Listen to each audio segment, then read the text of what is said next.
It's 12 o'clock at night. I done put the 2-year-old to sleep. I couldn't sleep. I had went and fixed me some ginger tea. And I was like, I'm gonna come here and I'm about to start my channel. Like, cause when am I gonna start? I've had a YouTube channel before and I got off because life happened, and we'll get into that later on why I started back, why I said I'm gonna come back to YouTube.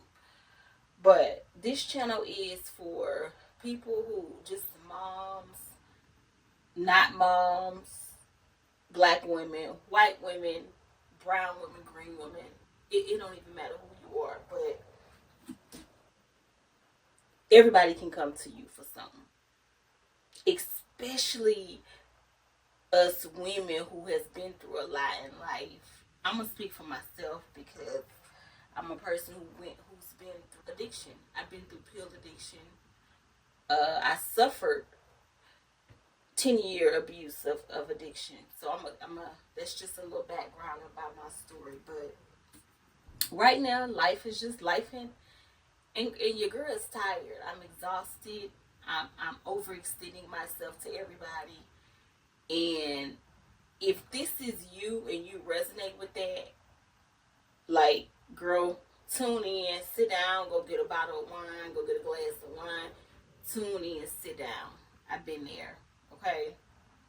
A little bit about how I got here today and why I'm so tired. Because I wasn't feeling like this during the pandemic. I wasn't feeling like this 2 years ago, but I'm feeling like this now. And I'm tired, I'm exhausted, and I just need a space. This is gonna be my space to just my closet chronicles, because as y'all can see, this is my closet that I made out of an office. A little backstory: 2 years ago, my mom passed away at 54 in her sleep. Okay, you guys, I had just had a baby. My baby was 4 weeks old. My mama went to sleep. Talked to her that night. She had a heart attack in her sleep, didn't see it coming. I talked to her a couple of hours before she died on a Sunday. And Mama was going through a lot of other stuff. You know, she was trying to get her life back on track. She had, end up, going through like a little bit of homelessness and just trying to find herself, okay? Long story short, she thought I would never be a mom. And she got the experience to be a grandma for 4 weeks just to pass away, okay? It took a lot from me because I was already going through postpartum. So imagine losing a mother and you going through postpartum already and your mama passed away. Not only that, your mama passed away, she takes care of your disabled brother. Okay? So my mom left me to take care of my disabled brother. A lot of people get on me because they saying if you guys are a caregiver, y'all understand the stress it is. I don't care if you caring for your mom, a brother, a sister, a disabled sister. Like, nobody talks about the burden of the person who's left behind to take care of the disabled family member. We don't talk about that enough. Nobody ever talks about the person who's left to pick up the pieces. And I'm going to say this to black women because I'm a black woman. Y'all remember back in the day, and this is still to today, grandmas was the one who kept the family together. I'm going to say my family, because my family has a long history of mental illness on my mother's side. A long history of drug addiction, homelessness, a lot of generational curses that goes back really far, okay? I'm gonna just say that like that. My mom was the only daughter and she had 5 brothers. She was the only woman, so she was taught to be tough. And my grandmother, she was in an abusive relationship with my grandpa for years, but eventually, by the time I was born, she had got out of that. But the thing is, men, black men, and I'm not coming on here to bash black men because this ain't what this channel is about, okay? So if y'all think this channel about this ain't that channel, okay? Because I'm all for black men. I'm all for everybody, okay? But women in black families are the we hold a lot of weight and we carry a lot of burdens in the black family. I mean, I get the matriarchic, the mom, the grandmother keep the family together, but it is stressful. And that's why this movement is going on now. This gender war is going on now. This ain't what this video is about, but because black women are meant to just pick up the family pieces. This is black, and I'm saying specifically in black families, that we take care of everybody. When people die, we step up. We take people in our homes. Like, it's a lot. And a lot of men, black men, aren't stepping up. And like I said, my mom has 5 brothers. None of them has helped me take care of my brother. Probably one call every blue moon, give my brother $25 to go buy some candy from the store and cigarettes. But for the most part, out of all my mom brothers, nobody helps me. My mom passed, her funeral, nobody called after the funeral. People understand that's when life really hit. Life really hits after the funeral, not during the funeral. So yeah, so this is where I'm at now. I have a 2-year-old now. I take care of a schizophrenia brother, and he ain't your normal schizophrenia, okay? He curses me out every day. His mind is still stuck in like 2001. His mind is still stuck there. I'm gonna say his mind's still stuck in 1999, because that's when he became this way. He became this way after he lost his best friend in a car wreck, and he just never been the same since. And that at that time he was 16. My brother right now, he's 40. He's 41 right now. I'm the baby. It was just me and him. And so I'm left with the burden to take care of him. It's a lot. It's a lot financially on me because I have to take care of 2 households. It's just a lot. I literally take care of 2 households. I mean, from every bill in his house to eating to cooking food for 2 homes. It's a lot. I'm burned out. And not only that, you guys, I'm a business owner. I have not worked for anybody in almost probably 5 years. I've been working for myself. I'm tired. I'm tired of lending money to people. I'm tired of taking care of being left behind and put my life on hold. I can't even leave my state because who's going to take care of my brother? And I know y'all saying, well, you can put him in a home. I think why I won't put him in a home, and since we're being honest here, is because I guess because he's my only attachment to my mom that I have. And so I find it hard to just, go let him stay with somebody else or in a home. I've tried that when my mom first died. I put him in a home. They wasn't feeding him. It was a weird situation, okay? And so from then, what I did was I put him in an apartment next to me. He lives in an apartment literally like 5-6 minutes away from here, from my house. And so every day I just go there every day, at least 2 to 3 times a day. And, it takes a lot on me. And as a new mom, I don't even feel beautiful anymore. I've gained all this weight. I'm over 200 pounds now. I just started getting back in the gym to just reinvent myself because I have poured for the past 2 years being a mom, being a business owner, being a caregiver, being a friend to everybody, that I have depleted myself and my whole essence. I just feel like I don't have it anymore. I don't feel like I have the life in my eyes anymore.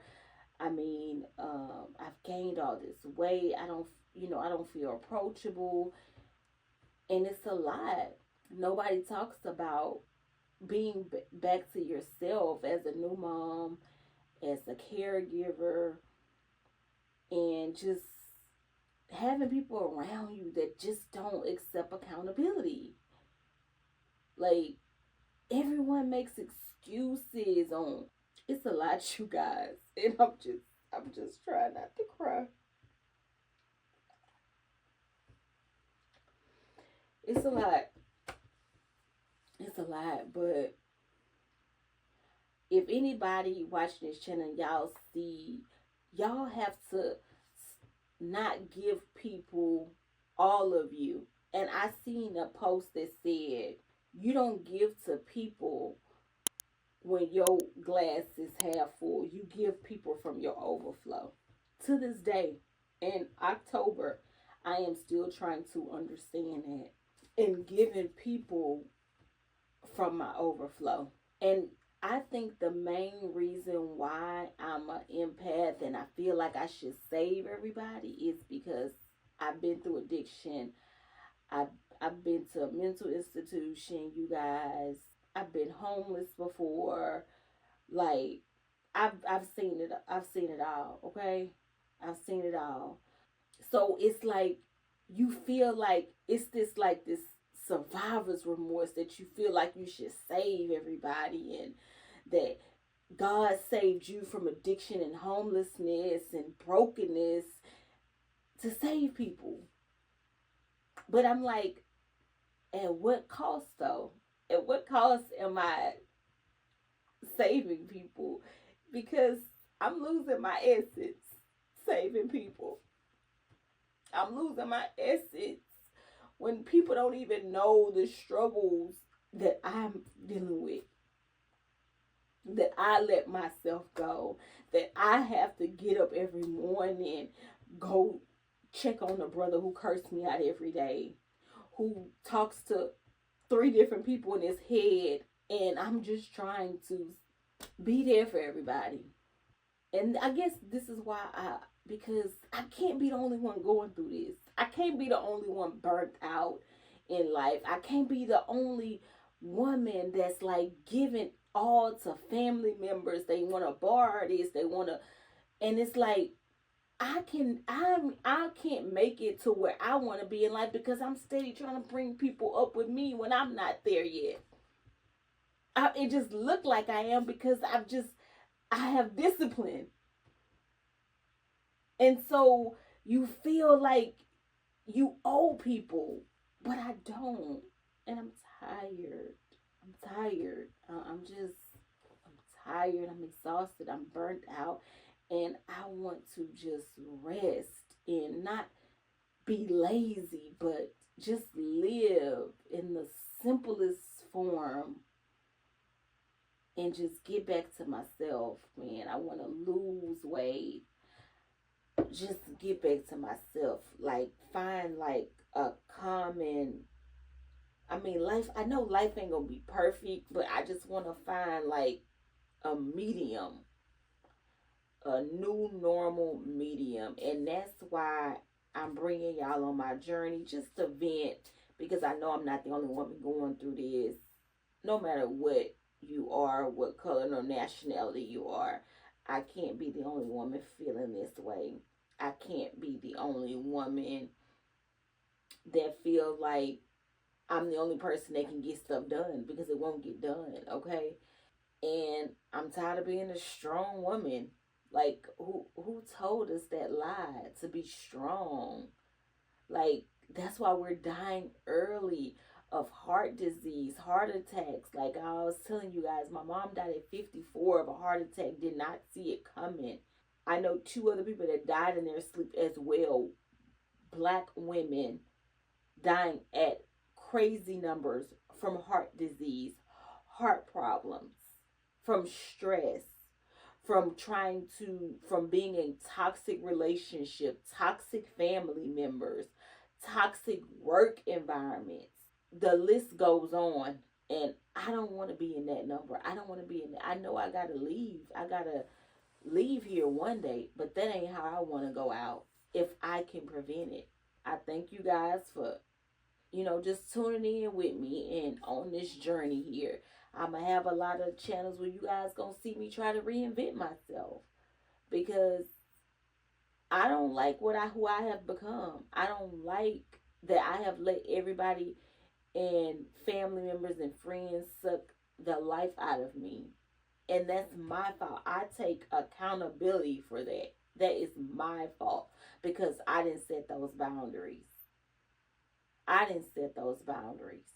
And then, what's so crazy is when my grandma died, she took care of my brother, everybody in the family, while she was a diabetic and sick. When she passed, my mama had no choice but to step up, because my grandmother had already always carried the family. My mama didn't really, she didn't know the dynamics of paying bills and all this other stuff, and she really had some regret till my grandmother passed. So she didn't really know how to function after my grandmother passed. And now my mom's gone. And so now I'm the one taking care of my brother. So out of 3 women in the family, my grandmother took care of my brother, my brother who's schizophrenia. And then when my grandmother died, my mom took care of my brother until she died, and now it's me. And I had to sit back. I was in a car crying one day. I was stressed. I was tired.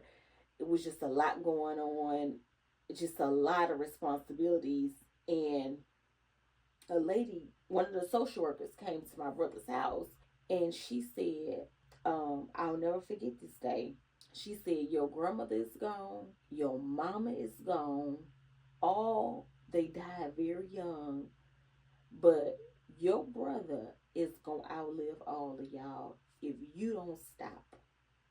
If you don't take care of yourself first, if you have to put him in a home, if you're gonna have to put him in some type of group home, you're gonna have to do that, because you have a 2-year-old to live for. The lady looked me in my eyes and cried and said, he has outlived both of them, and he'll probably outlive you if you let him. That's when I knew I had to take a step back, reevaluate some things. Have I done it yet? I have not, but I am. I plan on eventually putting him in a home. I do. I mean, for my mental sake, my mental health, my daughter's health, so she can have her mom. Because I owe that to my daughter. I cannot put my life on hold for family members. I just can't.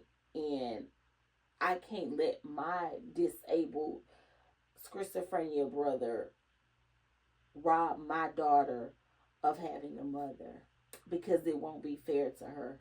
It won't be fair to her. And I'm an older mother. I'm past 36. I'm not 40 yet, but I'm in my late 30s. So it's hard. It's hard because there's this remorse that, and it's remorse and wanting a connection somehow to my mom, because I still mourn my mom. And the only way that I'll have some type of connection with her is through my brother, because that's the only person that, of course, that's connected to my mom, is my brother, that I have to take care of. Man, you guys, this is crazy that I can't be the only one going through this. I can't, even if it's not this situation that someone's going through, it's something similar that y'all are always the person in a family, the go-to person in a family. Y'all always the lending of the family, the ATM of the family. You're always the glue in the family, and then you're exhausted, you're burnt out, and you don't have anything to pour back into yourself or your family or your child. It's a scary feeling. It's a scary feeling. So it was me not setting those boundaries. And so I just want y'all to come on this side of YouTube. You know, this is a part of YouTube. I'm not gonna sit here with a face full of makeup.